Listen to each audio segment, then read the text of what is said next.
We're excited to go to Little Rock and take our football team. I believe it has a lot to do with the passion um, of the state. For a long time ago, I know it originally started. There was no televised games, many, one or two on a weekend, and I think that had part of the reason to go over there. War Memorial was their stadium was better than this one in the past, and they had lights. We did not. There was a lot of reasons to go over there, but I think the passion overall from the years of Arkansas football uh, had to do with something about our willingness to go play games in Little Rock.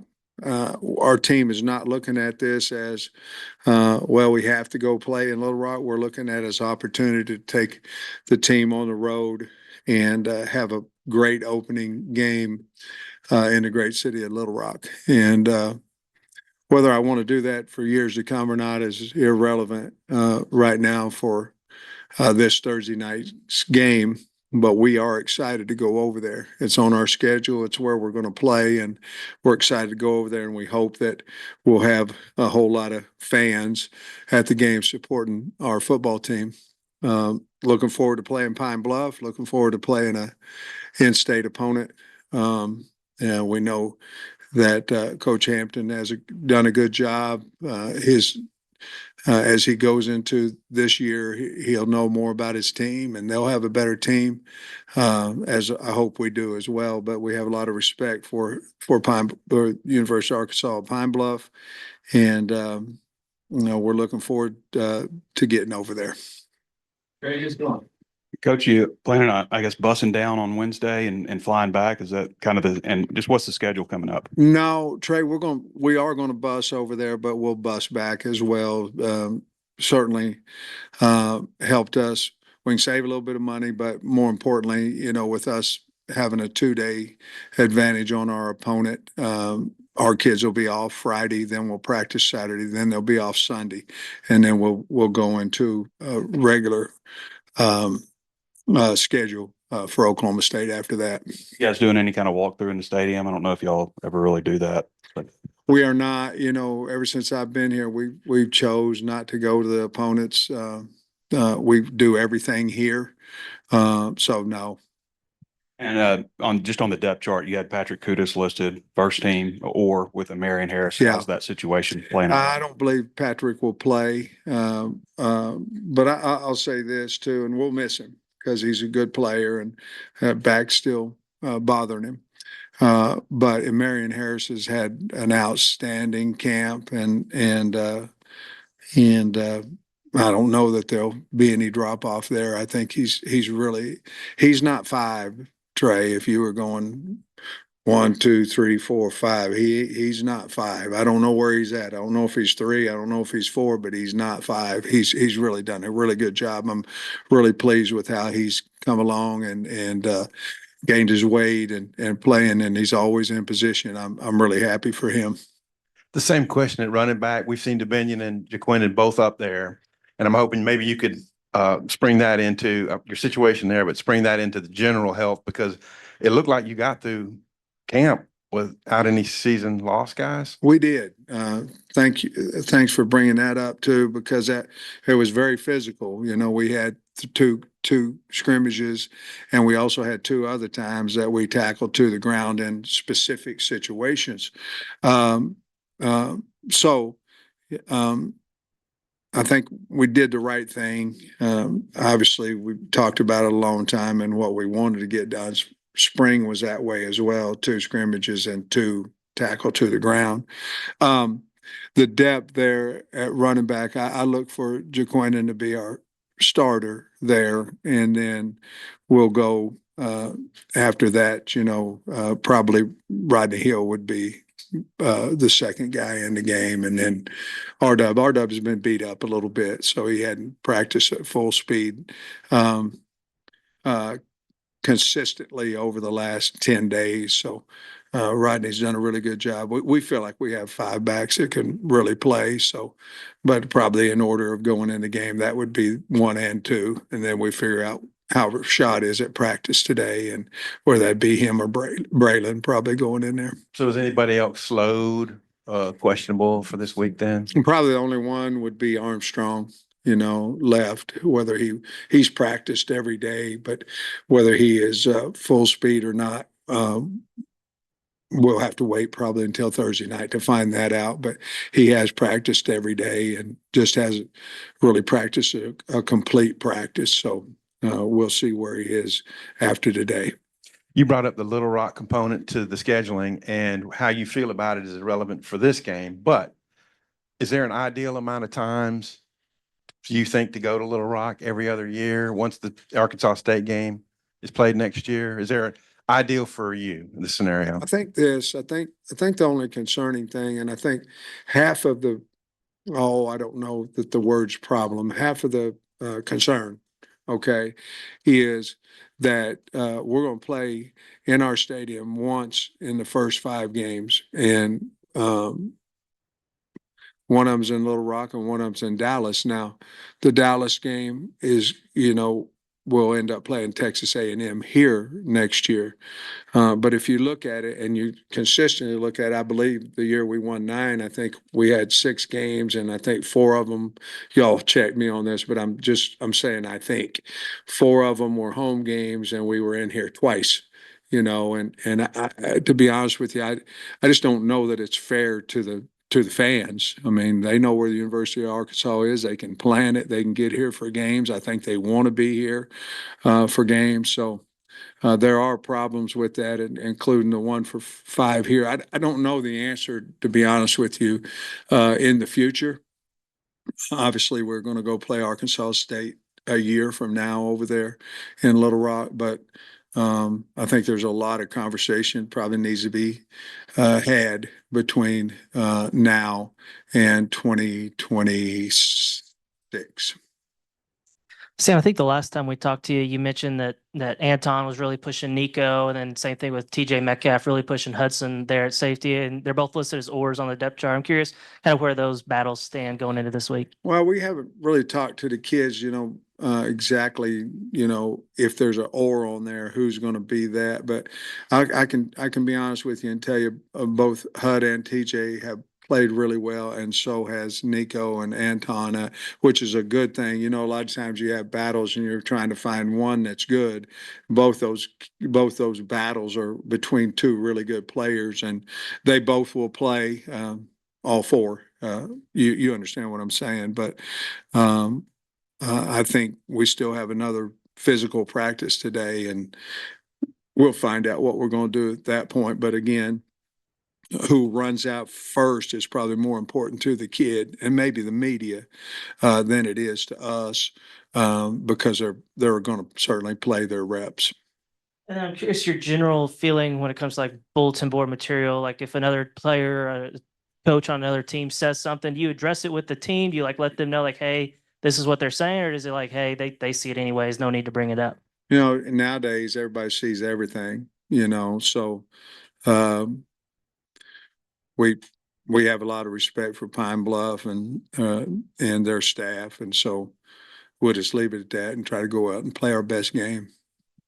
Sam, I remember, I think the pre-camp presser, you said you thought it was important to figure out a kicker within a couple of weeks, and the depth chart has or. It sounds like Shipley's been doing pretty good. But I guess, is Ramsey healthy again, or why is that an or? And is it really, you don't know who's going to kick Thursday? Well, all of them's oars because we haven't talked to the kids about it, to be honest with you. Some of them they're so close of a battle that we still need to practice 2 more days before we figure it out. Again, that doesn't mean that we don't have confidence in the oars, because we do, or they wouldn't be on there. We haven't spoke with the kickers yet about who's won that job. And once we do that, I guess you'll find out on Thursday. I hate it, but we just haven't, at this time of the media, we haven't talked to the kickers about who's won that battle. I can say this, they both have kicked well. Ramsey was hurt for a week. We shut him down for 5 days, and then he was back yesterday and did a really good job on his field goals. And there's been a lot of talk from players and you know, Eric talked about how far Harris has come since, I guess, the spring. And you're down there with the line a lot. Specifically, what is he doing that's, you know, made him, you know, one of your top guys? I just think he's so much more motivated, and his body him a chance. You know, he had lost so much weight, and he was down to 275, 278 pounds. And I'm not for sure if that didn't affect his mind as well, because he wasn't able to move people. He always had good quickness and always had pretty good technique. But now I think him being over 300 pounds, I think his confidence is much better.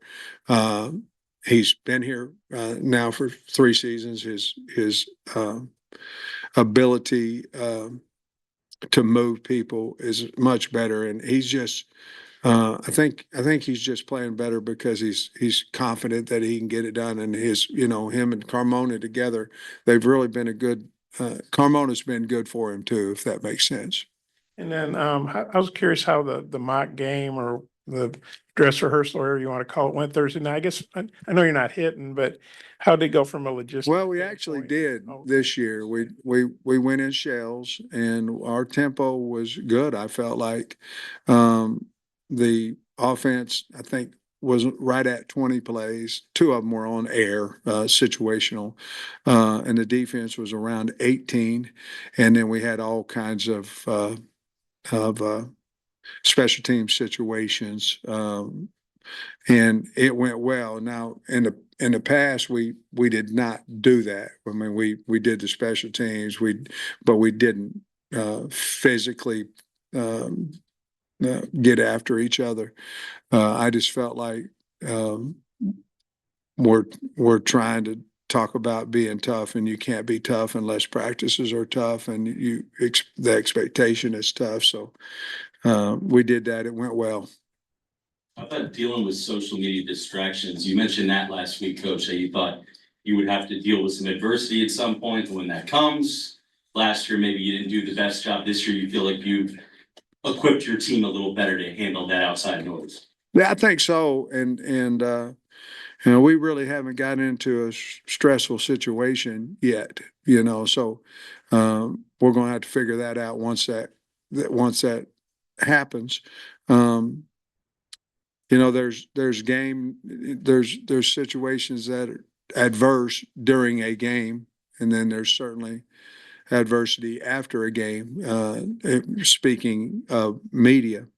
But I think our kids have been pretty good with the media. They've been limited availability, but I think we've got a mature team, so I feel pretty good about it. And we've spoke about it quite a bit as well. So I think we're going to be in pretty good shape there as well. We have a mature team, so I think we'll be in pretty good shape. Last time we spoke with you, you kind of mentioned how Danny and Ian might have to treat them as Yeah. one player, kind of, and see where you go. Have any of those guys taken a step forward? Is it the same plan? Maybe they're one player in terms of snaps and reps and everything. Going into the University of Arkansas Pine Bluff game, I think that is the plan. Where we've been rotating, on 4s, there's just no way that we can do that with a Landon Jackson. I mean, we can't. We need him on the football field. Maybe Cam Ball as well. But the equal opportunity, we're not close enough right now for a guy who's to me quite a bit better, and that could be because of age. It could be a lot of reasons. Is off the football off the field, and so. But I do think that rotation is something that we'll certainly do. And Kudus, do you think like this could be a short-term thing, or how do you feel about his availability past you?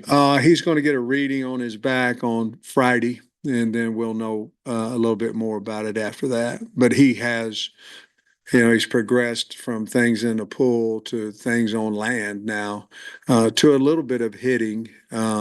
So we're going to get this MRI read, and then I'll have a better answer for you on next time we meet, I guess next Monday.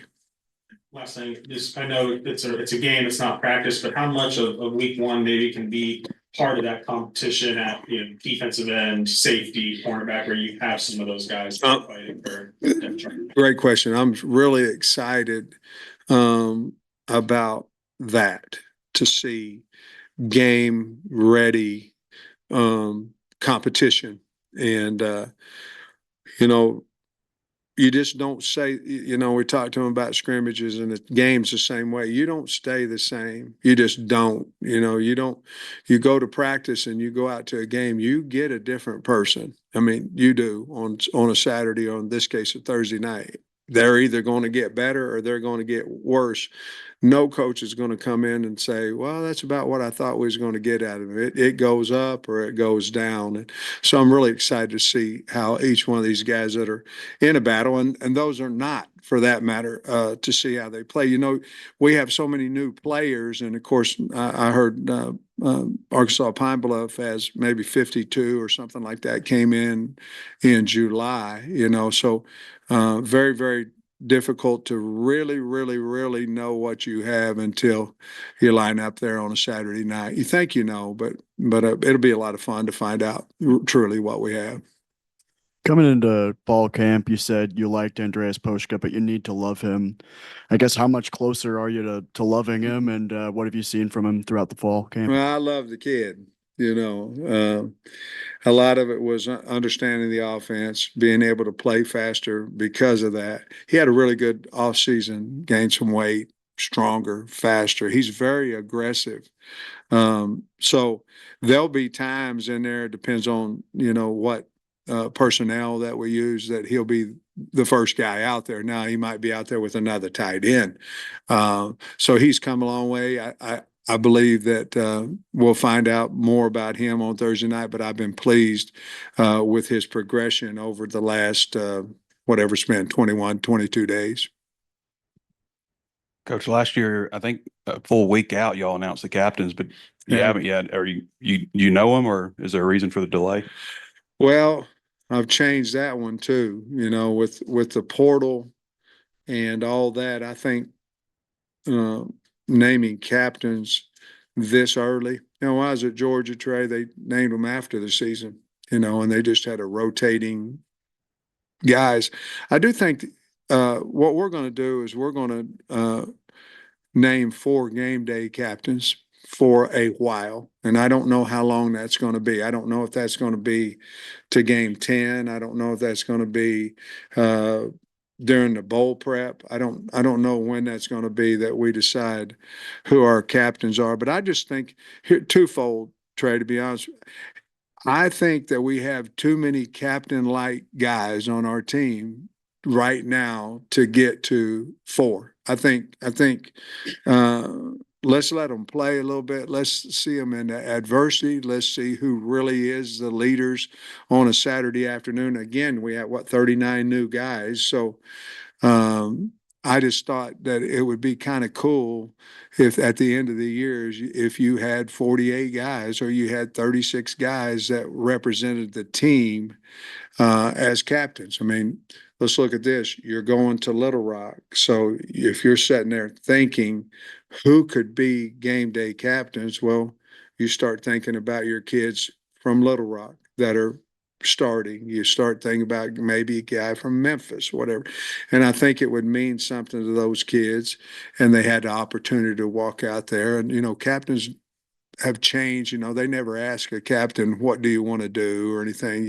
Most of the time they don't ask me. They just, you're going to take the penalty and we're moving on. So that's really something that could kind of be neat that I thought about, that you could have 48 guys in a 12 game go out there and then maybe decide who really earned the captain spot after the year during possibly bowl prep. Just kind of going through thinking too deep in my head, but Nico was like the only guy I could think of. Yeah. That's Well, you have Marion as well, now. And, then if you didn't have a lot of Little Rock kids, you might go back to the state of Arkansas because we're going over there. So we've got an idea. We haven't talked to the team about it yet. You're trying to get it out of me, and I'm not going to give it to you. all right. You watched some football games this weekend, and anything I that you did. maybe could apply to your players for, hey, look how this guy, you know, or penalties or anything like that you might Well, apply? I think we did a turnover circuit again, individually, because we saw quite a few balls on the ground. Penalties obviously are a big part of the beginning of the season. We did show a couple of clips to the teams about some things on special teams where, you know, guy muffed a fair catch on the kickoff and they got it on the one, and next play was a safety. He was not in the end zone, you know, makes a big difference. So there was some situations like that, but basically it's the message was about what you believe that you can do, and rankings in preseason are so inconsistent with what you have. You know, you see Georgia Tech and Florida State, and if you looked at that game, no disrespect to either team, but it wasn't a fluke. You know, Georgia Tech and them went toe to toe, and two good football teams. Georgia Tech found a way to win the game. That's how our season started last year as well. We just didn't. We were Florida State. We weren't Georgia Tech at the end of the game, and so they're all learning situations. And why did it happen? And because Georgia Tech could have blown up there at the end with the snap, and then they come back and have two really good plays, and the kicker goes in and wins the game. So, yeah, there's some situations that we saw that we used with the team. I was going to ask you about Pine Bluff, what you know about schemes, anything, and I think they named Hagen's number 9. Yeah, they did. So just many thoughts that you have on Pine Bluff. Well, quickly on them offensively, and we've got to stop the stretch play. The quarterback is athletic, so he can throw and pass. They have a wide. They don't have a lot of guys coming back. I like their left tackle. They have a center and a left tackle. Their left tackle, Christian Love, he's a good player, and so I like that. Schematically, they're going to throw the bubble. They're going to run their quarterback. I expect some RPO type situations out of them. They've got good team speed, and we've got to, like I say, we've got to stop the bubble screen, and we got to stop the stretch, and that's what they did. I thought very well last year defensively. Haven't seen a lot of pressure out of them now. Whether they change or not, they, you know, obviously I'm talking about Grambling, what their coordinator did at Grambling, their offensive coordinator last year. That's what he did. Defensively, they have the same coordinator back, and you know, they base out of a 4-man line, a field under G. Not a ton of movement. I expect to see more movement. Not a ton of blitzing. I expect to see more of that. So we are taking what we saw from them last year and amping it up, you know, instead of we're very rarely running anything against a base front because we're expecting some type of movement. Zone team, not a lot of man coverage out of them, and but very, very well coached, and they play extremely hard. You've got the rare triple or at one of the cornerbacks with Singletary, Cuddy, and Keon Stewart. Are they all guys, or are you looking for a guy? No, I think they're all really good players. Part of that, again, when Cal makes me do this, you know, it's because we're beat up a little bit, you know, so I'm going, well, when are they coming back? All this stuff. But Singletary's been, he's had a little hamstring, you know, that set him back a little bit, and Stu's been beat up just a little bit as well. But I think all three of those guys are healthy, and I've really liked what Cuddy's done, what he's done, and so we'll see if we get through healthy. The next 2 days, I expect for Cuddy to be the guy there. Just a quick question about media access. I think you were wide open in spring. I think Kyle said that your training camp was maybe as open as anybody. And in season is going to be no access. I just wonder, have you evolved on your thoughts on what led you to this point? Well, guys, it's a really critical year for us. I mean, it is. It's a big year for us, and I just wanted to keep as much as we could everything in-house. A lot of times, in all honesty, a lot of times from our observing practice, there's some information that I don't want out that gets out. And it's just a big year, and that's no negative towards anybody. It's just human nature. So and so's not starting today. You know, they moved this guy to this, and I'm not saying you can't find that out anyway because we can call people, right? But it's a big year for us, and we just wanted to keep everything in house as much as we possibly could. Now, we also understand that you have a job to do, and that media is part of our family. And sometimes we like it, sometimes we don't. But you are a part of Hog and a part of our family. We understand that too. So we're trying to find as good of a togetherness as we possibly can have. And to be honest with you, I'd like to see where it goes, and then we'll decide in the future. But we do not want to shut you out of what's going on. There was just too many things I felt like going on that people knew about our program that I didn't necessarily want them to. And we didn't hear a lot about Jordan Anthony in camp, or maybe we just didn't ask that much about him, but he's on the depth chart. We know he's got, super duper speed. What kind of camp did he have, and what are you expecting from him? And is he totally over that toe or foot Yeah. or whatever it was? Really good camp.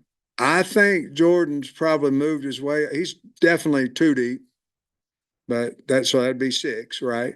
I think he's 6 or higher and moving up. Really, the toe, the track, might have, I don't want to say set him back, because we knew when he came here he was going to be a track athlete and a football player.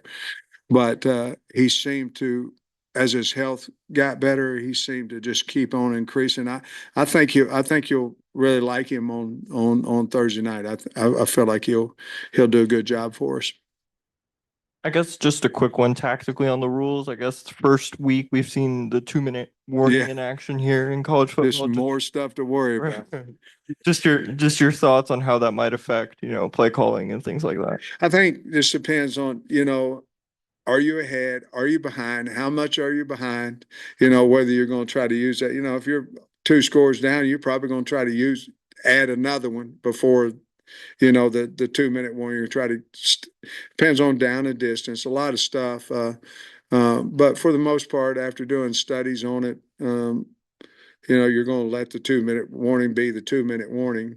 Again, there's certain situations where you could possibly steal a timeout, and that's what we would do. But that rule, and then you've got your two stride rule before you can hit the quarterback. So we've been working on that as well, but that's really, to me, the only 2 that kind of stick out. Coach, appreciate you. Thanks, guys.